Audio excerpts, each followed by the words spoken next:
we have been going through the book of Revelation, and actually, we are in the second half. And everybody, by now, you understand what we mean when we talk about the second half.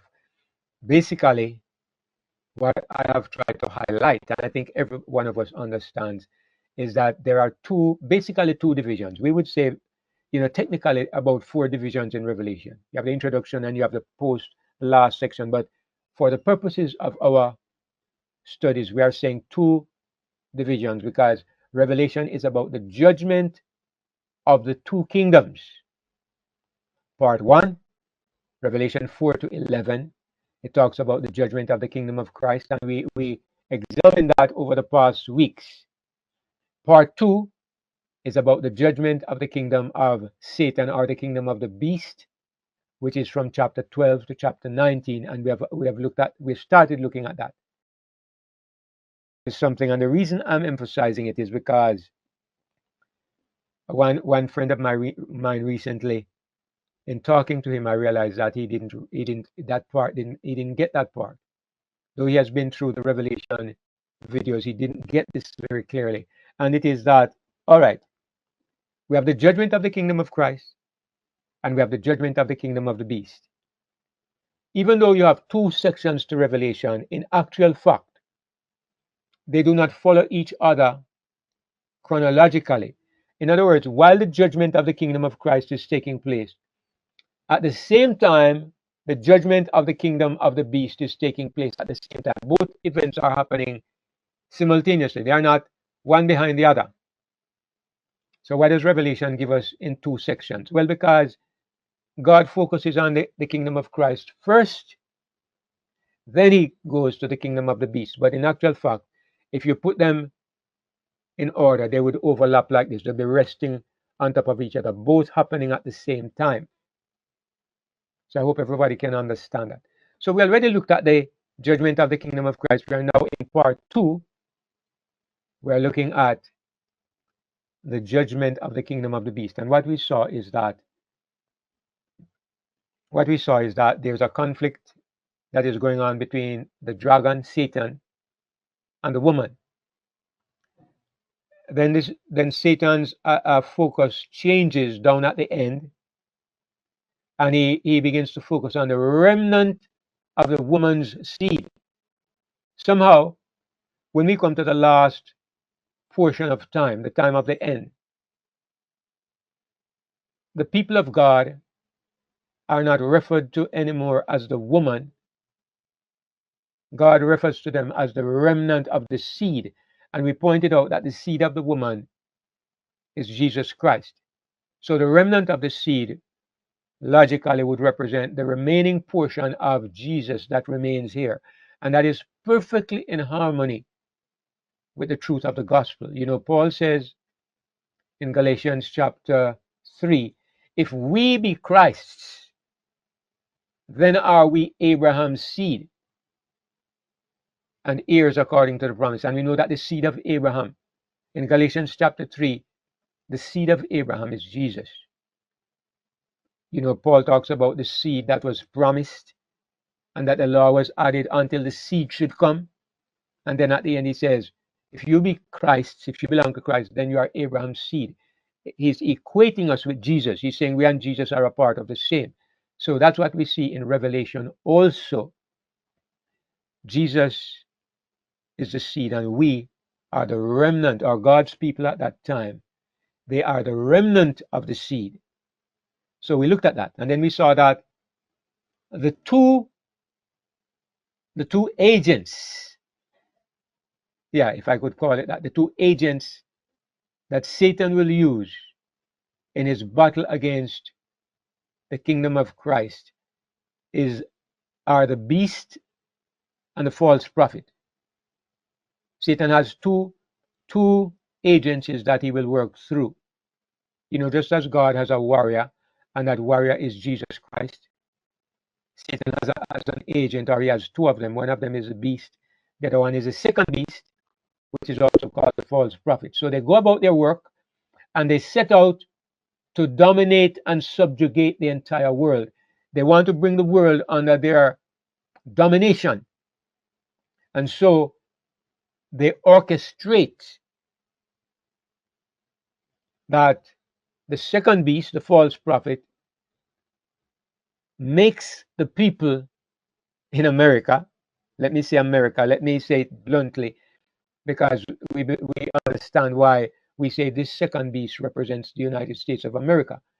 In America, they build, they create an image that looks like the first beast. And my understanding is that this image represents a system of government that looks like what existed in Europe over the ages. And what kind of system is that? It's a system where there is intolerance of God's people. It's a system where there is not freedom of speech, not freedom to worship God as you choose. It's a system where there is intolerance of contrary ideas, where there's a kind of dictatorship. This has been the story in the great kingdoms of Europe in the past, but not so in America. But this second beast, America, sets up a system within itself that carries out the same principles, the same practices as the first beast, the European beast. That's what we saw. All right, it's starting to rain here and it's going to be noisy for me. I hope it won't affect the transmission, but what I'm going to have to do is to try my best not to shout. Okay, so last week before last week we had questions. And let me just ask to be certain. Are you hearing the noise in the background? Is it affecting my voice? Not a bit of it. No. All right. Thank you. Praise the Lord for this little microphone. All right. You would never have known if you hadn't said it. Man, it's deafening in real life. Just imagine that we're not hearing it and just start normal. You're good. Yeah. All right. I remember one time I had to do this and it worked perfectly, but I don't think I'm going to do that this evening.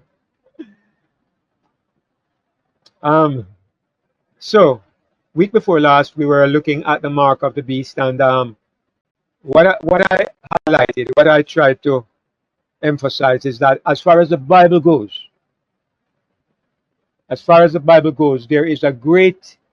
there seems to be a strong emphasis on homosexual behavior, a hard focus on the town of Sodom, the city of Sodom, and the practices of Sodom, when the Bible focuses on the mark of the beast and the consequences of worshiping the beast. There seems to be, and I'm speaking carefully, I say there seems to be, in Revelation 14, Revelation 11, and when you also look at Romans chapter 1 and try to compare it, there seems to be some connection between Sodom and the behavior of Sodom in relation to the mark of the beast. So I'm speaking very carefully because as I say over and over, I don't want to be dogmatic when we don't have enough evidence. I would just say that just looking at these passages, it seems to point very strongly in the direction that there is some relationship. What is the greatest problem that I have in that regard? Well, the greatest problem is that I have no idea how they would implement something like that. You know, I know I've said this before, and we have had suggestions from different people, but it's still not clear in my mind. If they say, I know that some people have been persecuted because of speaking out against some of these outrageous moral issues. You know, if you talk against abortion, you get into trouble. If you speak against transgenderism, you get into trouble. In some places, you fail to call people she, ze, zim, or whatever, you get into trouble. Some places, if you will not sign some covenant to accept gay behavior, you don't get a job. So all of these things, there are suggestions, but how exactly would you take something like that and impose it on everybody? And that is not very clear. It's something that is still up in the air. Now, let me just make a quick comment on the implications of the recent U.S. elections, because, to be honest, based on what I have been sharing in relation to the gay movement, in my mind, if the Democrats had won the election, it would be more likely to see a push for something like that. But the Democrats didn't win. The Republicans won, and the Republicans are very, very strongly against things like abortion, transgenderism, homosexual behavior, gay marriage, and so on. Because a lot of the Republicans are a part of the religious, they are part of the religious groups. So, there's a brother who, a few years ago, he was very excited when I shared those ideas about the gay movement, and he kept on sending me materials about the different advances that were being made by the gay movement. But over the past few months now, he keeps sending me a message to say, brother, it seems we are wrong. The gay movement is going away. There's no longer an emphasis. It seems like we are wrong. And I keep answering him. I keep saying to him, we will see. We will see. I keep telling him we will see. Recently, he sent me a message that says, the Republicans won. It seems you're wrong. And again, I said, we will see. Because, as I told him on one occasion, I am not studying the news and I'm not studying the internet. I'm studying the Bible. So if I see a biblical reason to change my opinion, I will. But in the meantime, you know what I know about the news? I know that today you can see one person saying something and tomorrow he's saying the exact opposite. You can't determine what the Bible is saying by looking at the mood in the world or looking at what where individuals stand.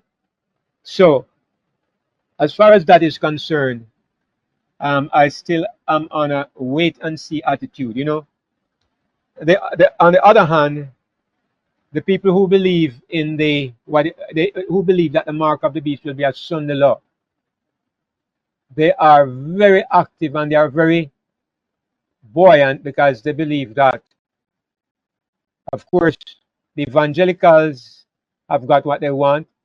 They say the evangelicals have something up their sleeve called what is it? Agenda 2025, something 2025, and they say that Donald Trump is, what is it? Project 2025. Project 2025, right? And they have been saying that Donald Trump is very much in harmony, in line with that. But interestingly, I've seen a couple of places where Trump says he doesn't know what is Project 2025, and he has never made any statement that he's committed to that. So that's something to consider. But anyway, Project 2025 is apparently some plan that the evangelicals have for making changes in America and in the world to suit their evangelical agenda. So, of course, a lot of Adventists are all excited about it.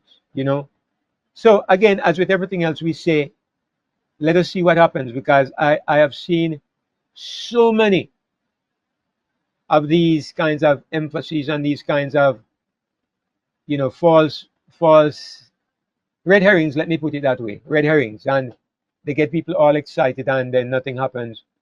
And it just gets people doubting the Bible more and more, because every day somebody says something will happen, and it never happens.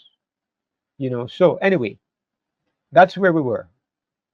So I'm going to pick up now from that verse in Revelation 14, in verse 12. That's just about where we stopped in our studies the last time. I'm just going to use the Bible this time.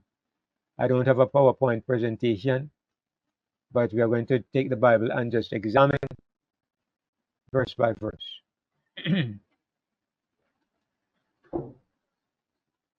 All right. So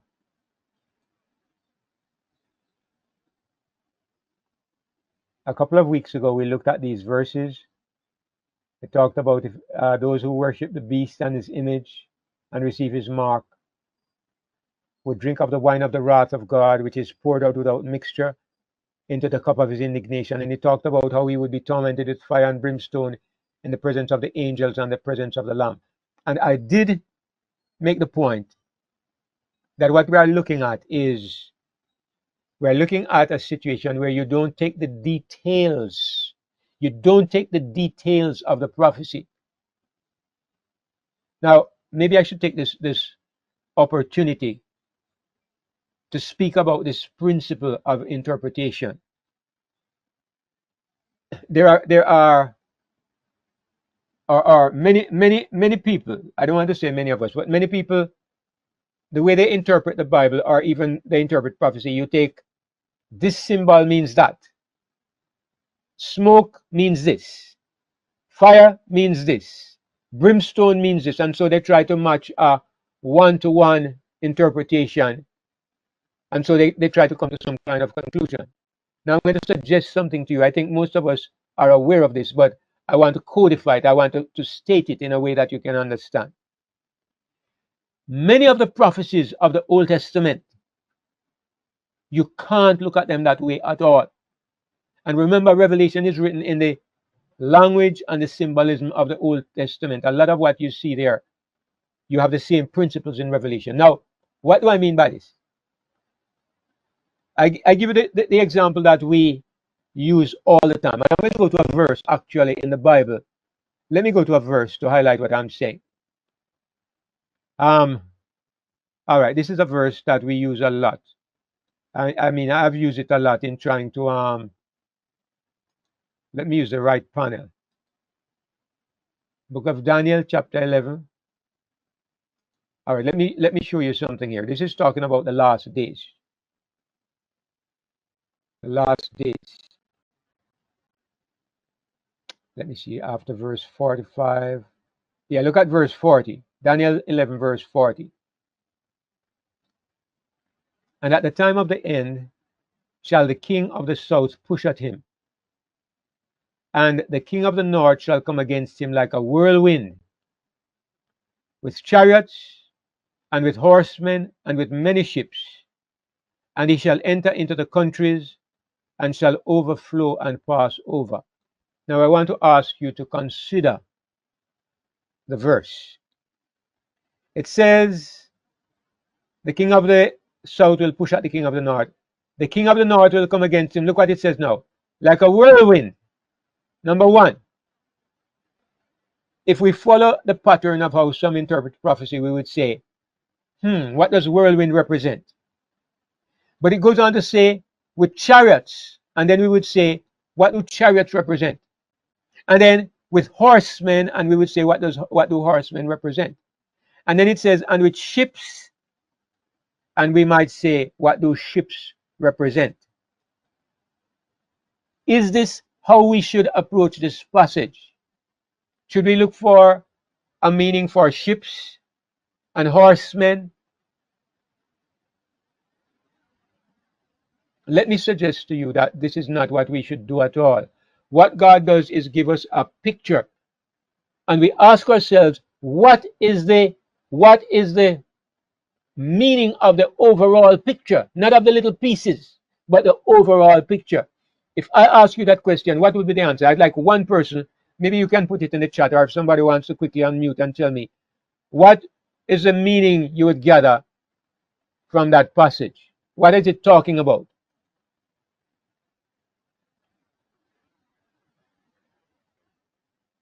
All right. This Destiny says war.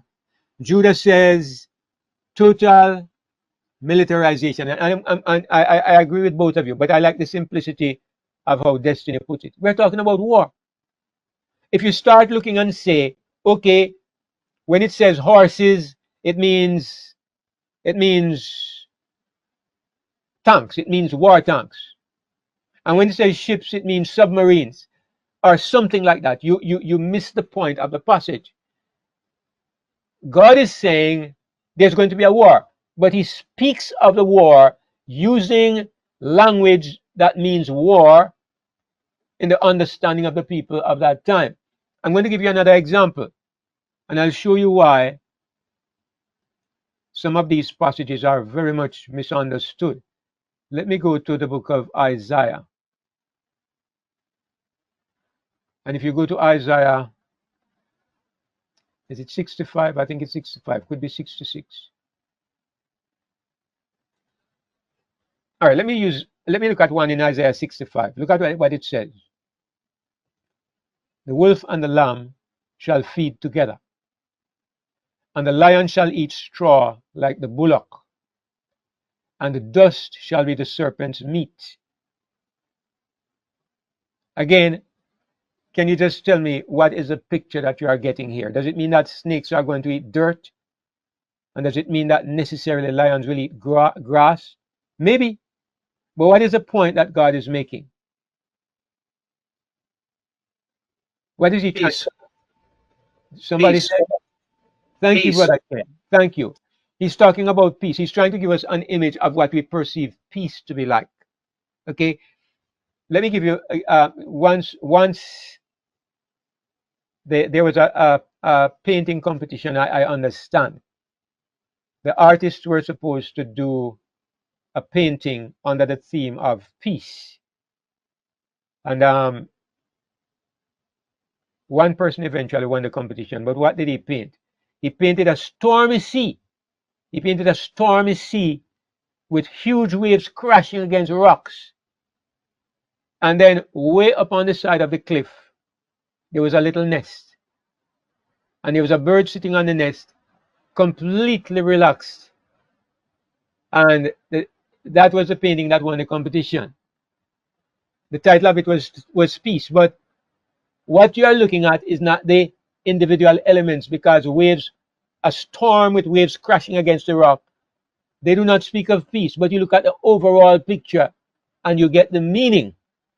So anyway, after that long explanation, what I'm trying to say is that in the book of Revelation, there are places like this. You don't look at the individual elements, you look at the overall meaning. And that is what we did when we looked at the third angel's message, where it says that fire and brimstone, presence of the angels, presence of the Lamb. It does not mean that those who worship the beast are going to see angels watching them, and it doesn't mean that there's going to be fire and brimstone come upon them, and it doesn't mean that the smoke of their torment ascends up forever. It means that here is a scene. Take it up and find where it belongs, and when you get there, think of the meaning of that place.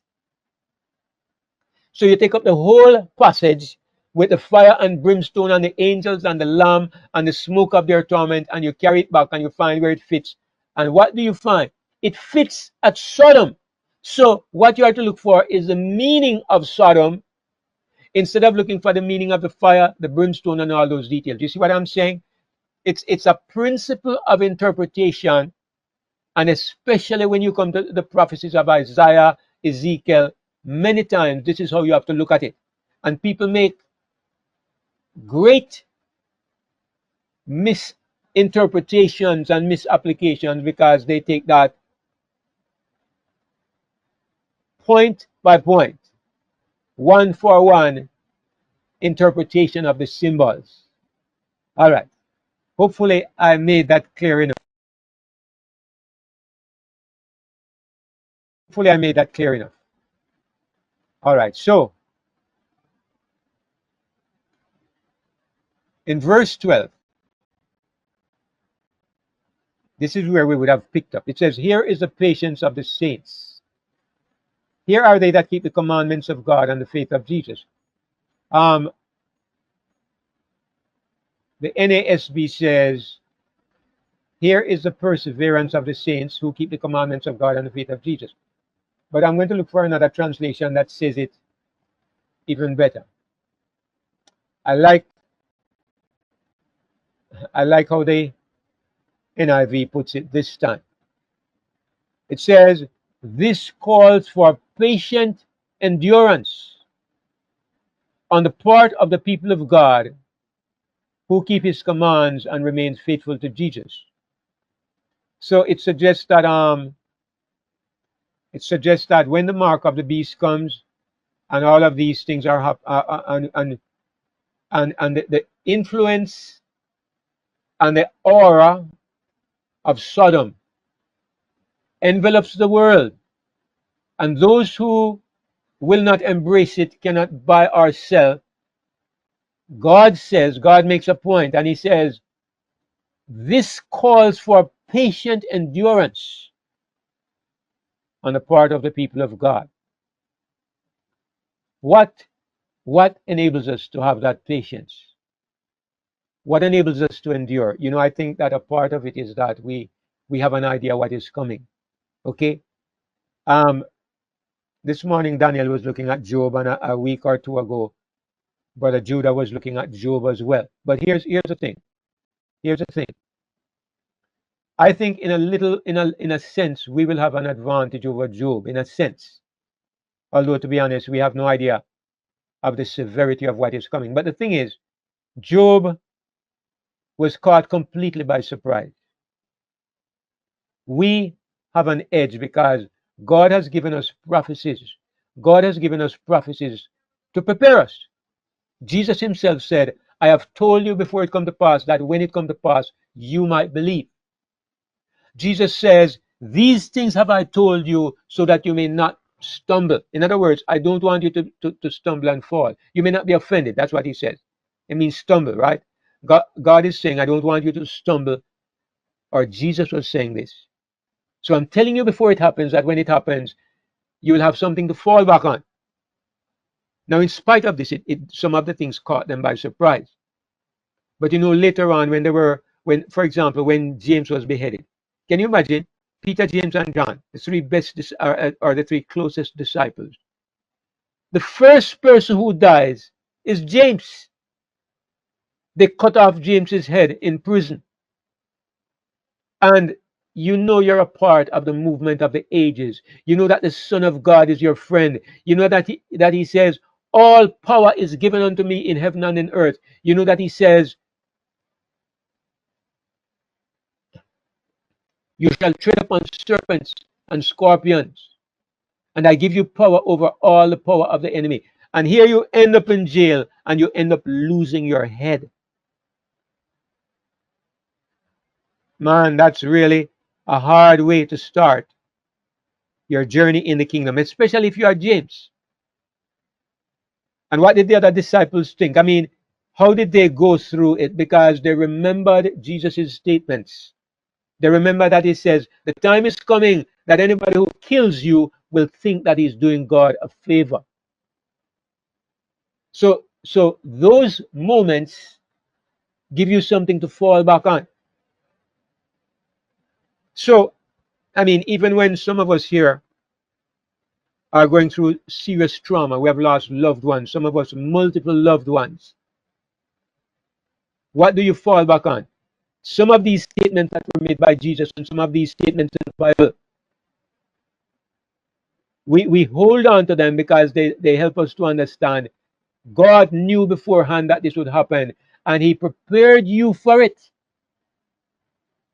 So this is what this verse, I'm highlighting this because I believe that this verse is one of those places where the Lord is saying to us, when this comes, brothers and sisters, my children, you need patient endurance. You need to be patient and you need to bear it. And who are my people? They are the people of God who keep his commands, those are the people who are listening to his instructions and responding to those instructions, as Brother Joel was highlighting this morning, and remain faithful to Jesus. They keep those instructions, they respond to them, and they remain faithful to Jesus. All right. Now, this last part here about remain faithful to Jesus, it seems like I'm skipping from verse to verse because I like where it says they keep the commandments of God and they have the faith of Jesus. I like that. All right. Because having the faith of Jesus means that Jesus is living in you and he's exercising his faith through you. Just like when you have the righteousness of Jesus, it's Jesus' righteousness in you and on you. And when you say you have the mind of Christ, it's the mind of Jesus, not a similar mind to Jesus, but the mind of Jesus active in you. So I think that's what the faith of Jesus is. Anyway, verse 13 says, "And I heard a voice from heaven saying unto me, Write, Blessed are the dead which die in the Lord from henceforth.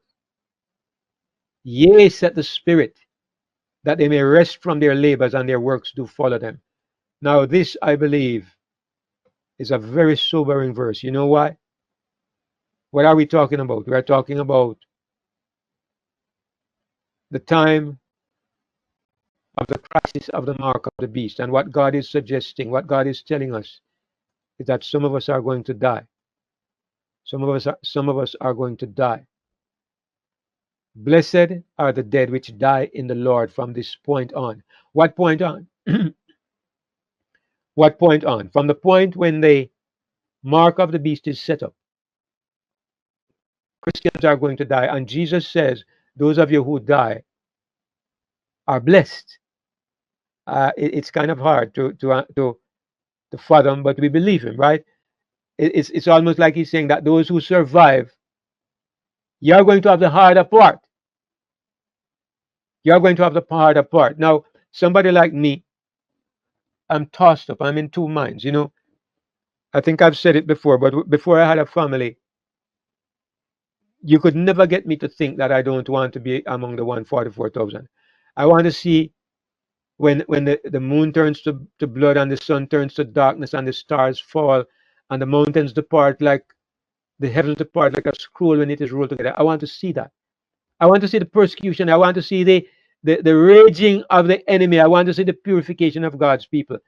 But since I have a family now, grandchildren, sometimes I think, man, better if I go to sleep. Why?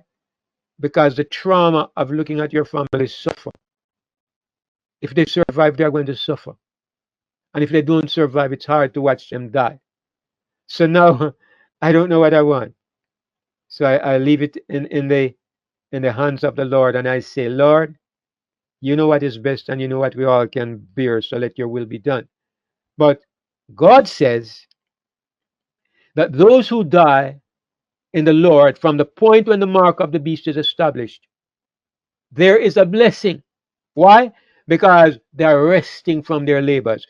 It supports the idea that we have had for a long time that God will permit some of his children to go to sleep to save them from the trial that is coming. This verse says it, that they may rest from their labors.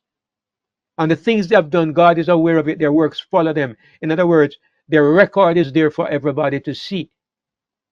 So I think that what I would say about myself and what I would encourage all of us to embrace is that, well, if we live, glory.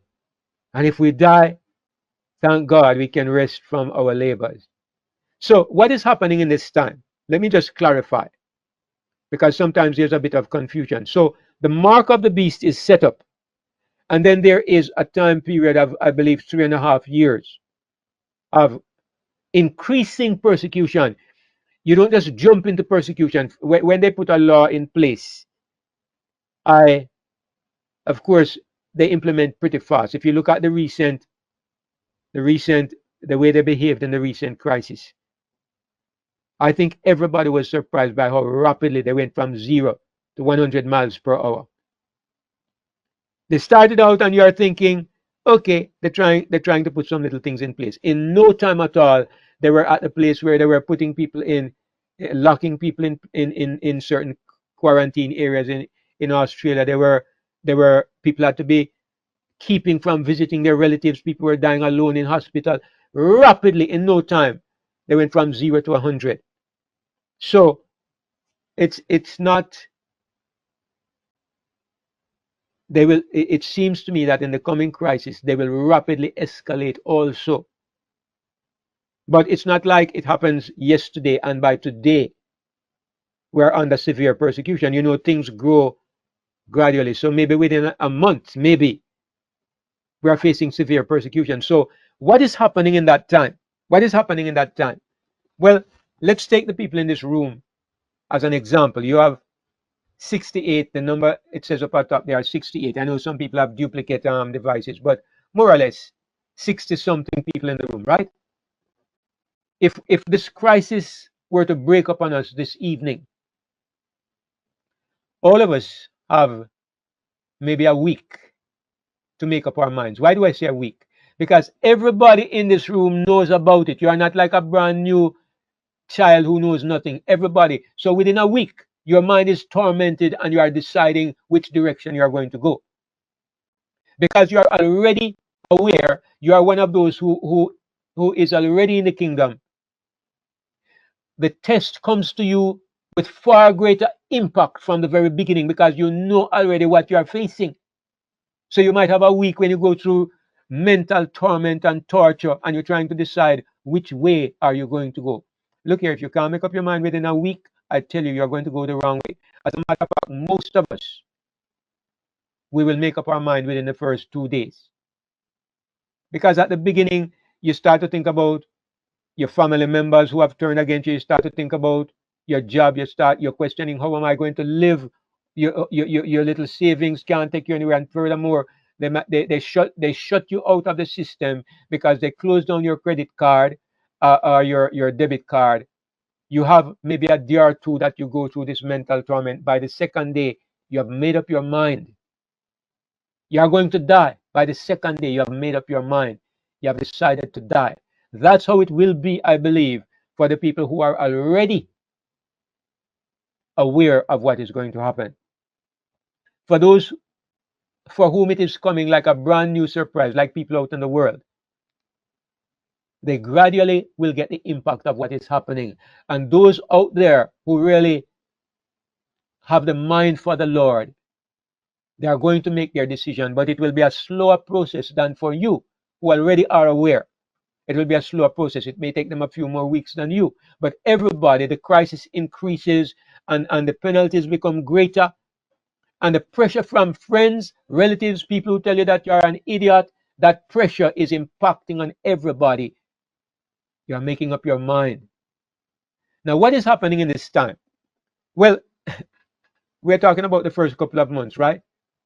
And the more you know the way governments are. The surest way to turn the government into a persecuting power, you know what it is? Resist them. Okay? When they put something in place and they tell you that you have to do it, you resist them and you will rapidly see the teeth of the dragon. And that is what will happen. So it's hard to believe that this will escalate to the place where they start killing people. It's hard to believe because we are living in a civilized age.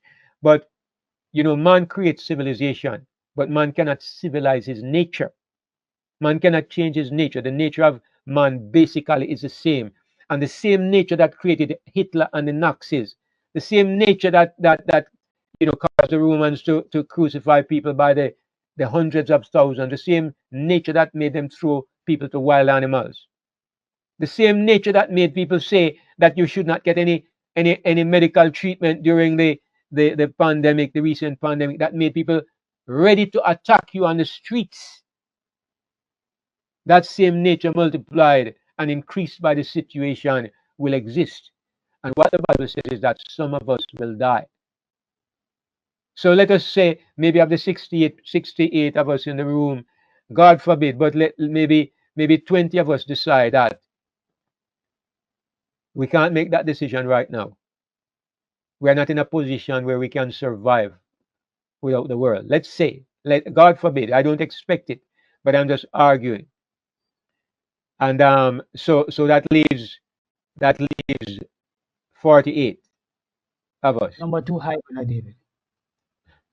All right, let's go that way. That leaves 48 of us. Of that 48, another 20 suffer martyrdom. That leaves 28. Who are these 28?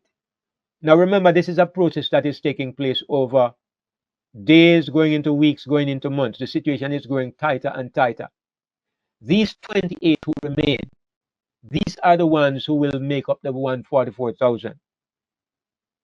So you're understanding the 144,000. We don't just start at the beginning with 144,000.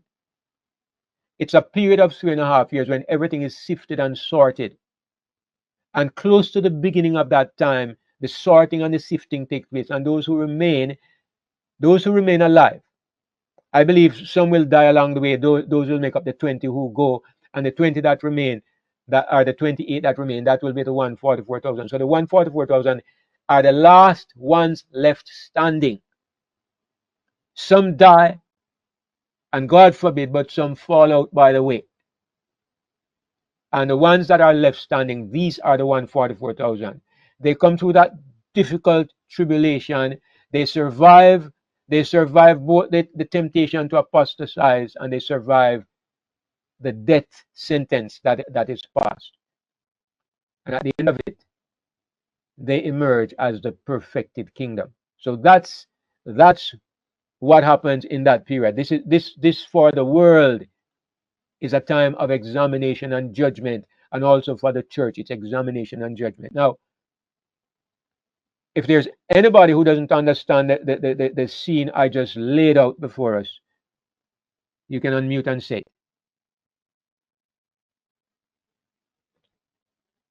All right, praise the Lord, because I know that sometimes this is a question that comes up, the sequence, and where do the 144,000 come in, because sometimes people think it's one thing happens, then the other follows, but it's this period of time when all of this flux and change is taking place. All right. Now, after this, obviously, we have come to the end of the 3.5 years.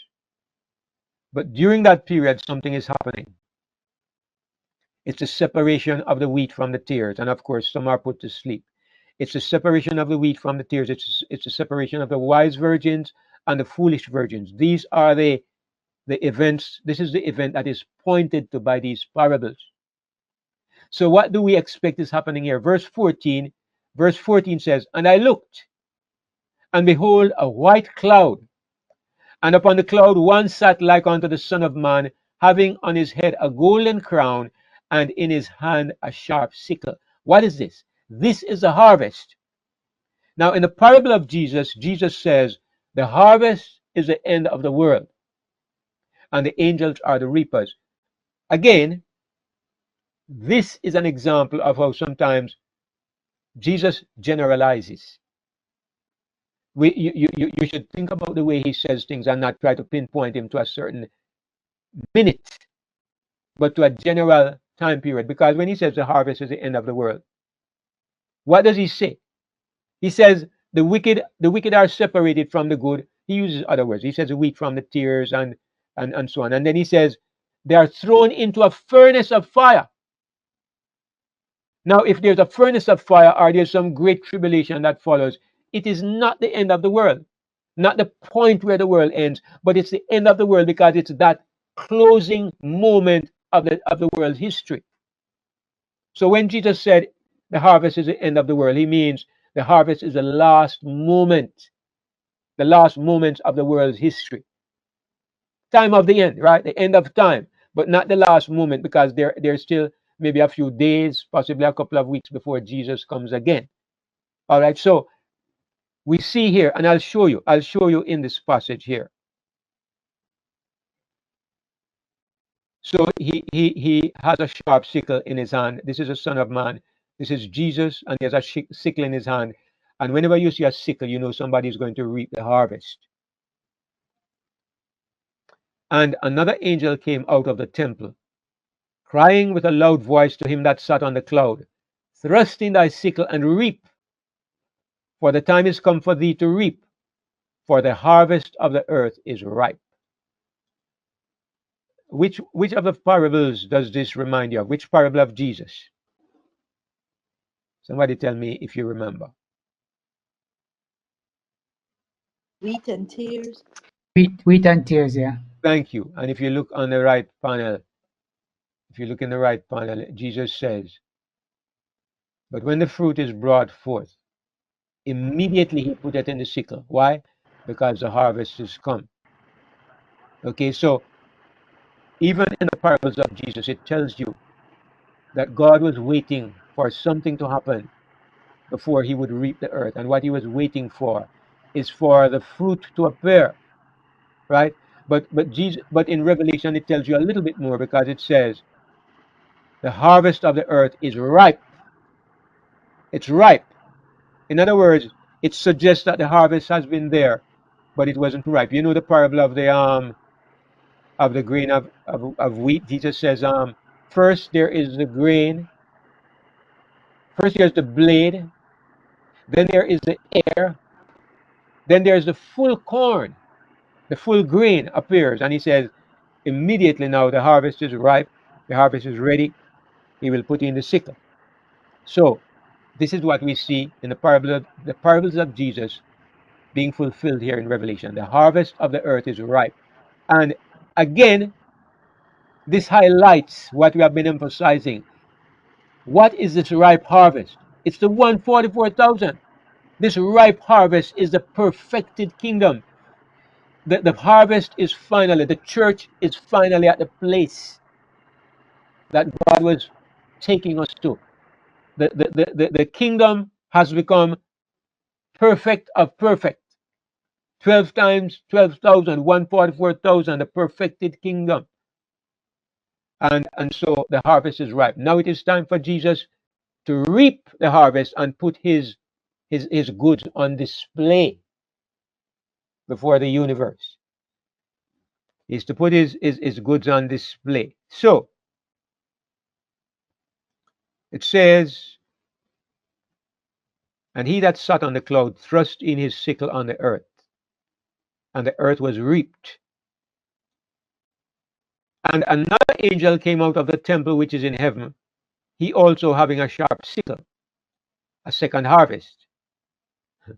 Same harvest, but two symbols, because there are two parts to the harvest. This one has a sickle as well, but what is he going to reap? The first one, what did he reap?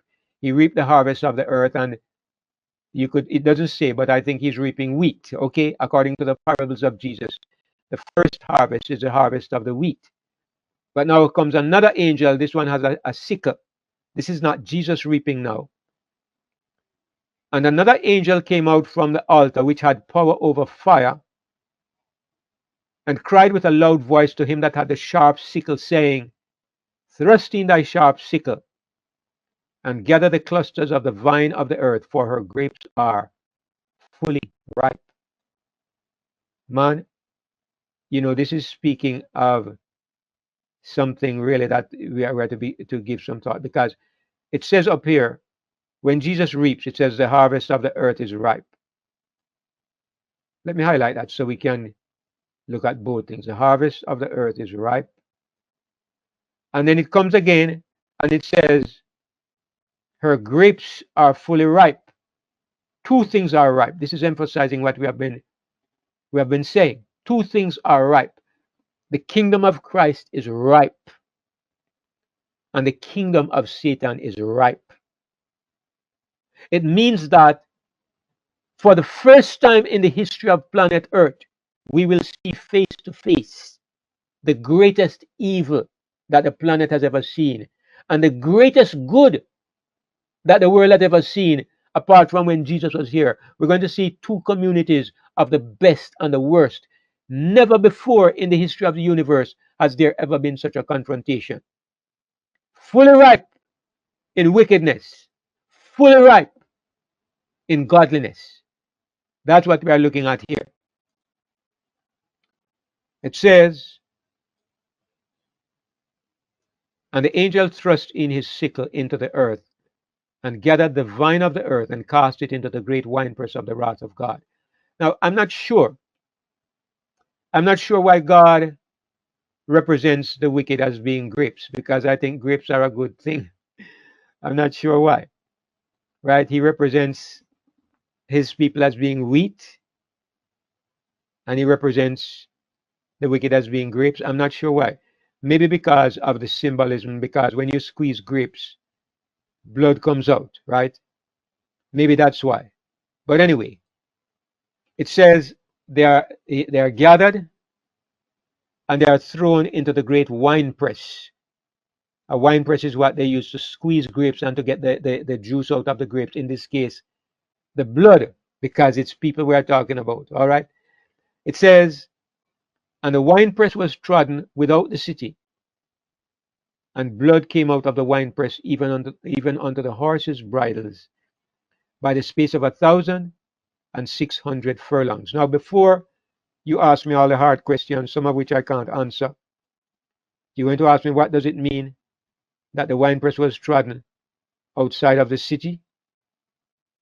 And what does it mean that blood came out of the winepress? And what does it mean that there was the space of 1,600 furlongs? Before that, let me answer the easy question.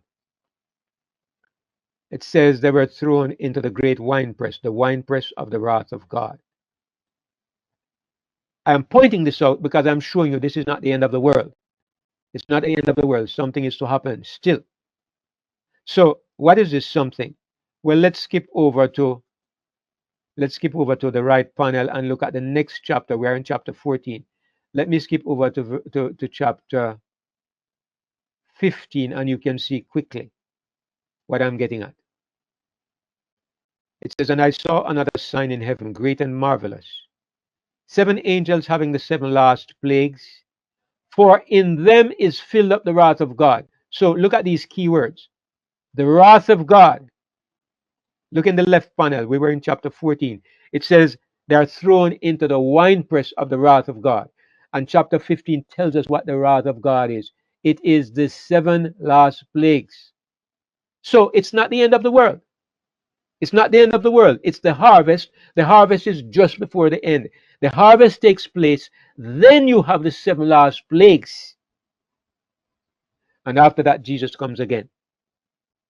How long will these plagues last? Maybe a few weeks, maybe a few days. I don't know. I don't think the Bible tells us. You know, the Bible mentions 1 hour, but I don't think it's saying that we can measure that time in that literalistic way.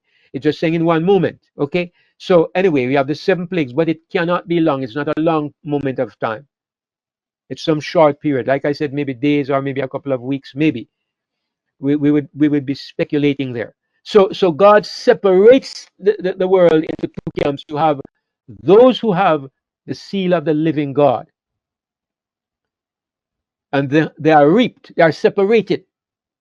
The mark of the beast crisis makes a distinct separation between both groups. As a matter of fact, I think at this time they are not even in the same place, because if you survive prison and you survive getting locked up and getting killed, it means that you have to be hiding out somewhere. You know, like the disciples would meet in rooms in secret, or some of them used to meet in bushes or whatever. But you can't be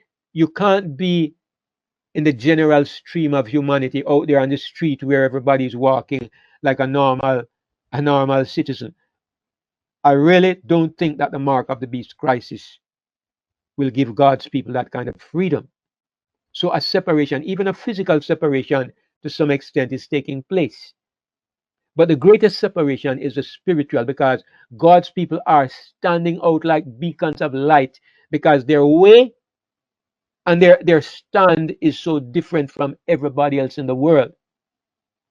So that difference takes place, and then the wrath of God begins.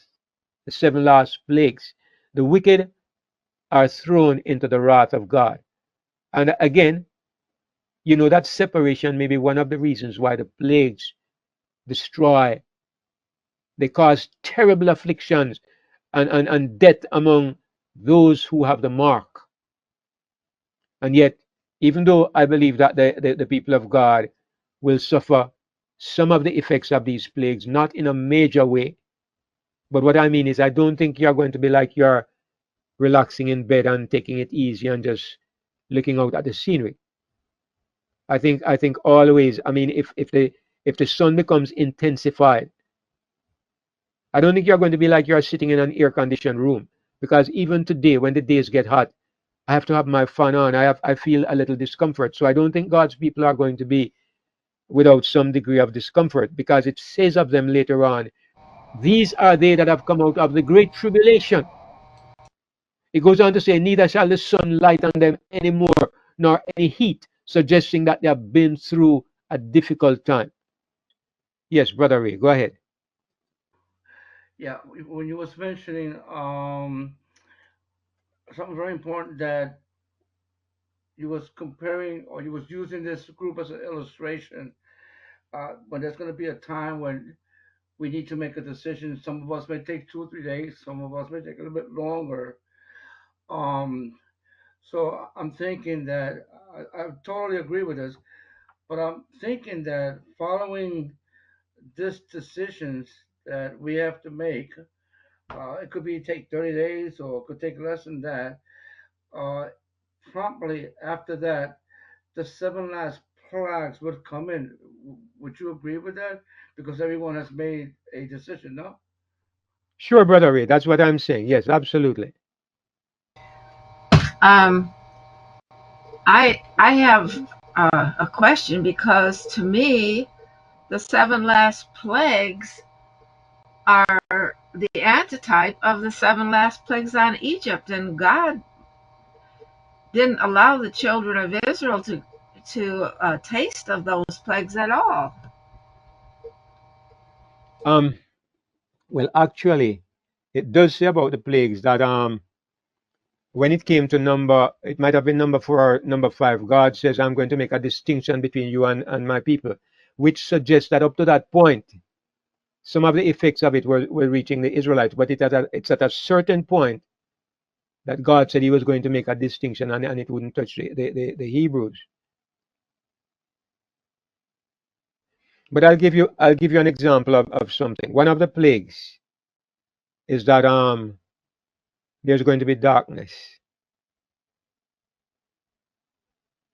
Now the Hebrews, when darkness came upon the land of Egypt, the Hebrews were living in a different area, completely separate. They were not in Egypt. So there was darkness in Egypt, but not where the Hebrews were. Now,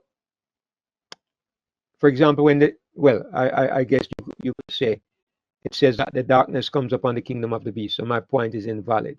So let me withdraw that point. But one of the reasons that makes me suggest that, Sister Esther, let me show you something that is said in Revelation 7,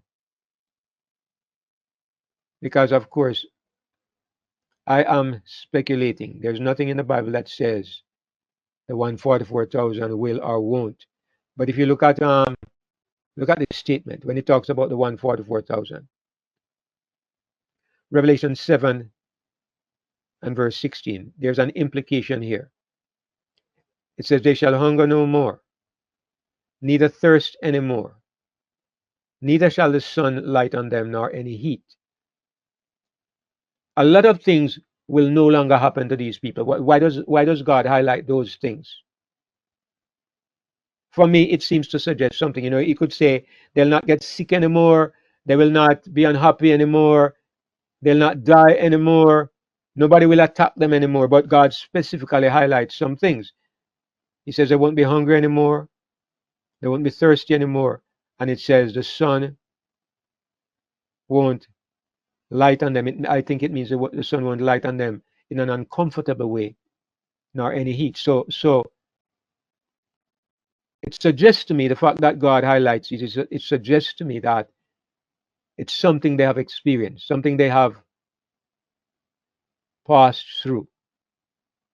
So there is also, I know that this verse here, I think it refers primarily to the 3.5 years. These are they which came out of great tribulation and have washed their robes and made them white in the blood of the Lamb. But it says they have come out of great tribulation. And yes, I agree. Primarily, this means the tribulation of the 3.5 years. But I also know that the greatest time of trouble that will come on the earth is during the time of the plagues. So I could be wrong. I could be wrong. It's not a point I'm going to say it's absolutely so. It's just a thought. And I don't think it matters much one way or the other. But maybe it's just human reasoning to think that if things like this are happening on the world, it would be, I mean, I'm tempted to say it's almost impossible for us not to be affected. But then again, that may be unbelief, right?